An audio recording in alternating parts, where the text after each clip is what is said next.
Well, we're getting used to having meetings and appointments online, but an exclusive survey commissioned by Good Morning Britain of GPs across the UK has found that nearly half don't think a return to pre-pandemic levels of face-to-face appointments with your doctor is going to be possible. And 80% say a return to actually seeing your GP in the consulting room is not actually necessary. And more than half of GPs say that the flexibility of doing remote consultations has benefited care.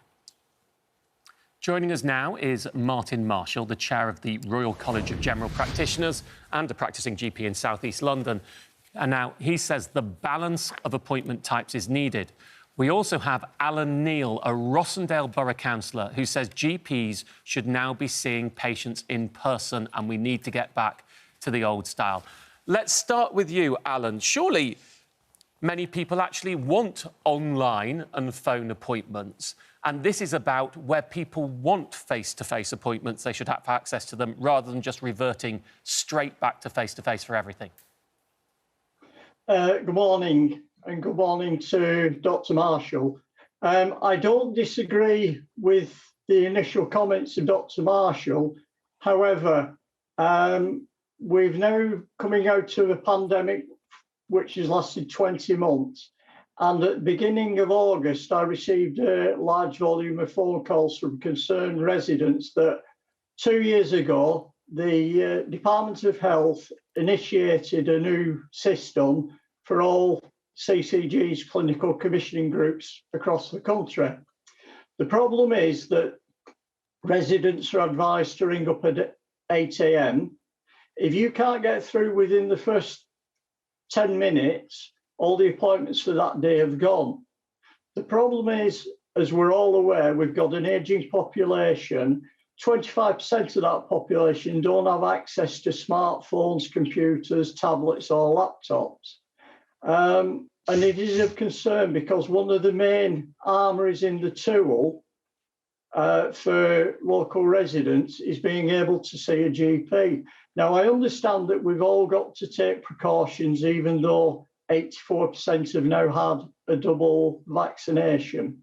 However, you can't diagnose or hold a consultation down a telephone line without being able to see the patient's issues. Okay. So it's Alan, a real... can I just check, just going back to my initial question, can I check, is your argument all appointments should be face-to-face, or is it that everybody who wants a face-to-face appointment should be able to get a face-to-face appointment? And it's the latter. And sadly, people currently can't get face-to-face appointments. There's a very tiny minority, but if you're the 10th or 11th person waiting to speak to the receptionist, you're advised to go to the walk-in centres or A&E. Well, they're already under immense pressure, as everyone is aware. Martin Marshall, you're the chair of the Royal College of General Practitioners. You're also a practising GP yourself. Before we did this interview, we spoke to two people who'd been severely affected by this. A man whose wife died of breast cancer. Now, this man says that his wife was in pain from May 2020, but was told over the phone it was probably arthritis and couldn't get a physical examination.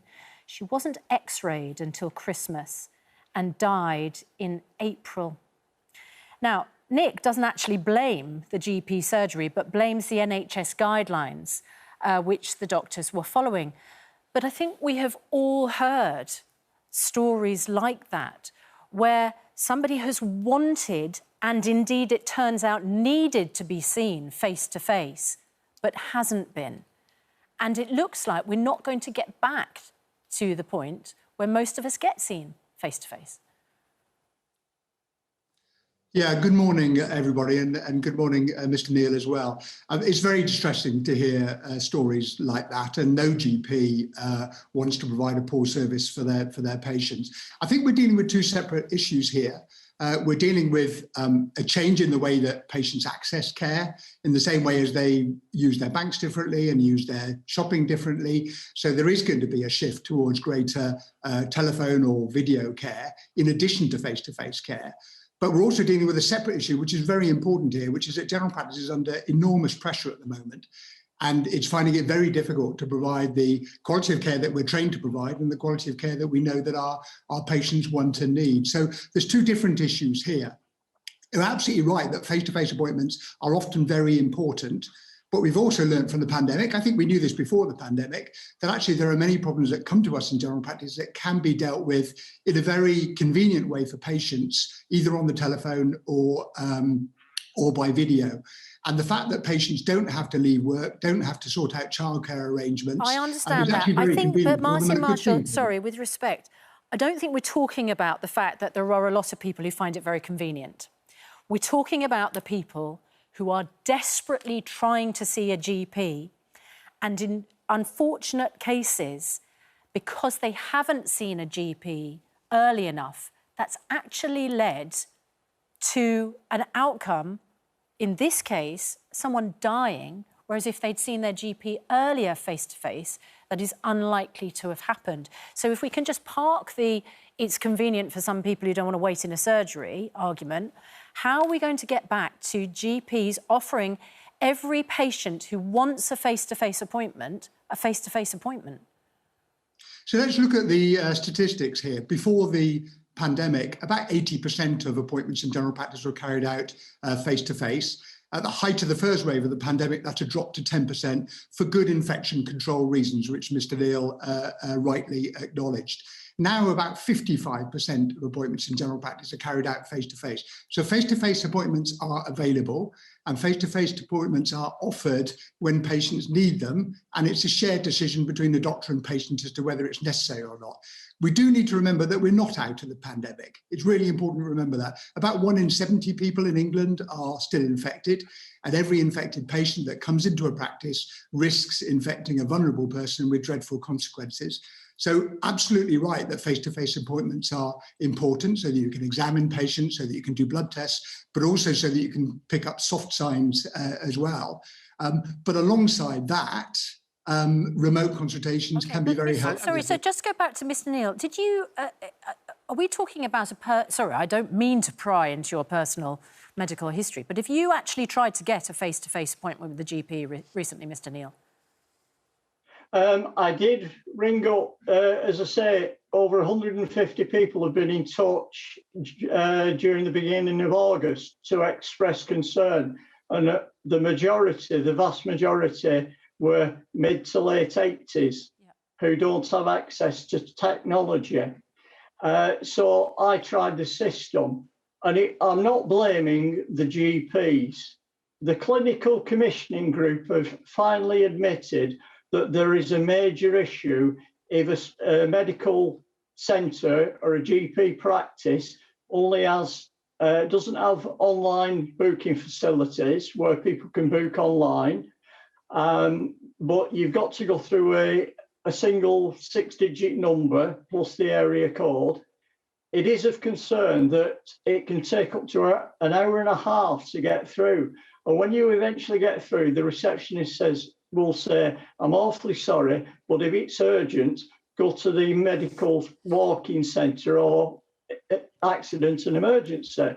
And I don't disagree with what Dr. Marshall is saying. However, the issue, as you rightly point out, Susanna, is that we do have cases, and I know of a number of cases where people have needed to see a GP, but sadly they've received diagnosis and they're now receiving end-of-life care. If I could go, it's awful.